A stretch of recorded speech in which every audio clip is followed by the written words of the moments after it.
Hello, this is Harshita, working as a cybersecurity analyst at CyberSapiens. In this cloud security module series, we will collectively delve into a concise overview of how security is addressed in cloud computing.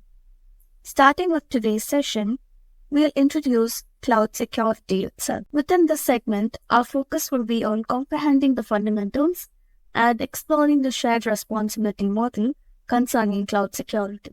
CIA stands for Confidentiality, Integrity, and Availability, representing the three core principles of security measures. This classification helps us to understand and manage AWS resources effectively. So, which covers Amazon's EC2. EC2 provides a scalable compute capacity in the AWS cloud, where you can launch virtual servers, configure security and networking, and also manage storage. Then we have AWS Lambda, which lets you run code without provisioning or managing servers. You only pay for the compute time you consume, making it cost-effective for short duration tasks. So if you need to process image uploads, then AWS Lambda can automatically trigger a function to process images. And this module will be discussing about Azure Cloud Security. Here we'll look into what it is, how Azure organizes security, the different security layers, and how to manage access with roles, policies, and permissions. And we'll also delve into penetration testing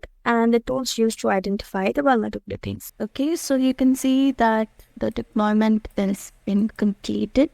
I can click on go to resource. So let's enter the lobby first and see how a lobby would look like. Okay, so one thing to note is that whichever area that you enter, it gives a short description as to what you can expect of it and what is being done in that.